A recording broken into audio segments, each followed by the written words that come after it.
I used to illustrate this with my freshman students, and I won't do this with you, but because it's a little bit tricky. I used to pass out a combination lock. We can think of the fine-tuning as like a set of locks or dials where everything is set just right to perform a function, to make life possible. So I used to pass out a combination lock, and I'd ask, and I'd set it up as saying, look, the fine-tuning parameters are just way too improbable to occur by chance. And the students would think that that was the point I was trying to make. Too improbable to happen by chance. So I'd pass the combination lock out. I'd ask them to try it by chance. But, I'd explain that the fine-tuning was like having all these dials set just right. So the combination lock was a kind of nice analog to that. They go right, and I tell them, go right, left, right. Right, left, right. Student 1, student 2, student 3, student 4. Nobody can open the lock. I'm getting more and more cocky up here and saying, see, can't do it.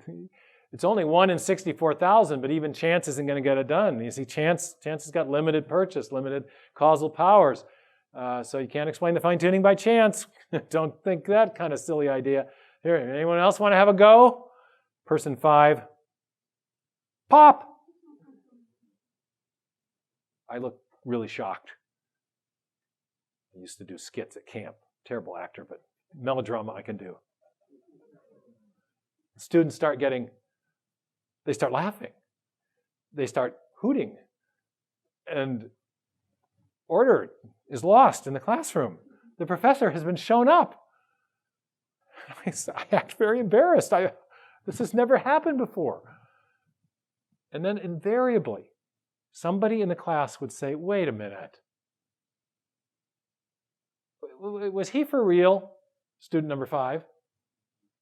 So what do you mean, was he for real? You got some setup thing? What's going on here? I say, what, moi? Would I do something like that? And then other people would say, wait a minute, what's going on? What? And then I'd say to the student, what? Did we talk? I mean, I didn't set anything up here. Did they? Did we? And then the student would stand up. On cue, we would plan this out. Pull a little slip out of his paper with the combination, 48, 23, 19, whatever. And then everybody would start laughing, and and then I'd say, okay, restore order. Let me explain what's going on. Initially, I simply was trying to make the point that chance alone couldn't overcome these kinds of probabilities. But every turn of the dial, right, left, right, is going to give you a 1 in 64,000. There's a probability of every combination has a same probability, 1 in 64,000. But when the student number 5 hit the one that also opened the lock, you got suspicious that something more than chance was at work.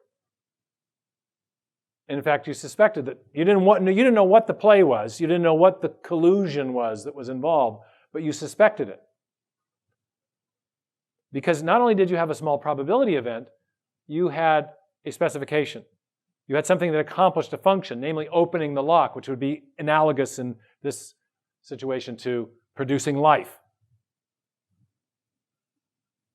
And then I explained Dembski's criteria. What happened is you had the joint criteria of design detection suddenly instantiated, suddenly exemplified before your eyes. A very improbable event that also performed a discernible function, or purpose. And at that point you said, hey, something else is going on. Now the odds in that case are much lower than even one of these fine-tuning parameters, but boom. What we were illustrating is the means by which we detect intelligence. When those two things are at work, we're very suspicious that there's a mind, okay?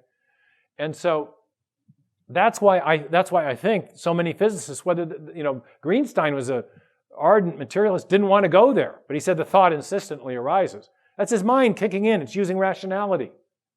When I'm confronted with those two things together, small probability specification, my mind wants to say design. I detect intelligence.